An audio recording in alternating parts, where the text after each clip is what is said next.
हरिओम, जय श्री कृष्णा, ओम गणेश। कर्मकांड बाय आनंद पाठक में आप सभी का मैं स्वागत करता हूँ। किसी का जन्म अगर गंडात में हुआ है तो फिर क्या करें, और गंडात होता क्या है, खास करके नक्षत्र गंडात की मैं यहाँ बात कर रहा हूँ।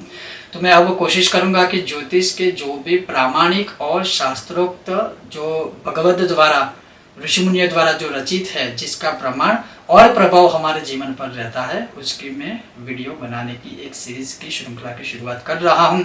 आज के वीडियो में मैं आपको बताने वाला हूं कि नक्षत्र गंडात होता क्या है, और उस नक्षत्र गंडात में अगर किसी का जन्म होता है तो ज्योतिष शास्त्र में इसके लिए या इसके अनुरूप क्या व्याख्यान किया गया है। तो सबसे पहले आश्लेषा, मगा, ज्येष्ठा, मूल, रेवती और अश्विनी, यह जो 6 नक्षत्र है, उन नक्षत्रों के बीच में किसी का जन्म हुआ होता है तो उसे कहा जाता है नक्षत्र गंडात। अब इन नक्षत्र गंडात में जैसे मान लीजिए कि आश्लेषा नक्षत्र पूर्ण होने वाला है, मगा नक्षत्र का आरंभ होने वाला है, तो ये जो पूर्ण और आरंभ का जो बीच का समय है, आश्लेषा नक्षत्र का खत्म होना, पूर्ण होना, मगा नक्षत्र की शुरुआत होना, तो इन बीच में, इस नक्षत्र के बीच में अगर किसी का जन्म हुआ होता है तो उसे कहा जाएगा नक्षत्र गंडात।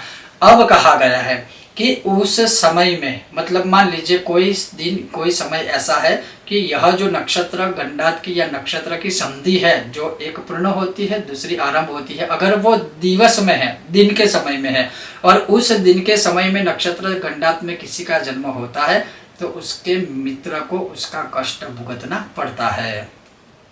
किसी का जन्म उसी नक्षत्र गंडात में हुआ होता है और वो समय रात्रि काल को होता है, तो या तो ऐसे जातकों की, ऐसी माताओं को कष्ट अधिक भुगतना पड़ता है।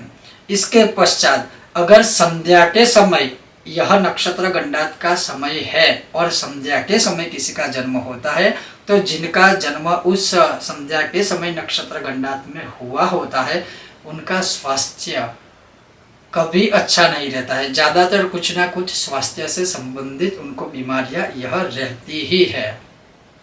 फिर से सरल भाषा में समझाऊं, जैसे आश्लेषा नक्षत्र पूर्ण होता है और मगा नक्षत्र शुरू होता है, उसी प्रकार से ज्येष्ठा नक्षत्र पूर्ण होता है, मूल नक्षत्र का आरंभ होता है, रेवती नक्षत्र पूर्ण होता है, अश्विनी नक्षत्र का आरंभ होता है, और ये जो एक नक्षत्र पूर्ण होता है, दूसरा नक्षत्र आरंभ होता है, उस बीच का जो समय होता है, जिसे जैसे हम संध्या काल भी कहते हैं, पूरे दिवस को अगर देखें, प्रातः मध्याह्न सायं, उसी प्रकार की यह जो नक्षत्र की संधि होती है उसे नक्षत्र गंडात कहा जाता है। और दिवस के समय में अगर इस नक्षत्र गंडात में किसी का जन्म हुआ है तो मित्र को कष्ट पहुंचता है, या उनके जो मित्र बड़े होकर होते हैं वो ज्यादातर कष्टदायी होते हैं। या फिर किसी का जन्म रात्रि काल में नक्षत्र गंडात में हुआ है, रात्रि के समय में हुआ है, तो उनकी माता को कष्ट भुगतना पड़ता है। उसी प्रकार अगर संध्या के समय, जातक का समय इस नक्षत्र गंडात में होता है तो उन्हें स्वयं कष्ट भुगतना पड़ता है और उन्हें स्वास्थ्य से जुड़ी बीमारियों का सामना करना पड़ता है। और यह जो नक्षत्र गंडात होता है वो आश्लेषा और मगा नक्षत्र से, ज्येष्ठा और मूल नक्षत्र से, और रेवती और अश्विनी नक्षत्र से ही बनते हैं, और इसीलिए इसे नक्षत्र गंडात कहते हैं, या 2 नक्षत्रों की संधि काल जो होती है उसे नक्षत्र गंडात कहते हैं। तो आप अवश्य इस वीडियो को देखिए, समझिए, प्रैक्टिकली अपनी भी जन्म कुंडली में इसे देखने की कोशिश कीजिएगा। धीरे धीरे आगे इसी प्रकार से आप स्वयं भी घर बैठे ज्योतिष सीख सकते हो।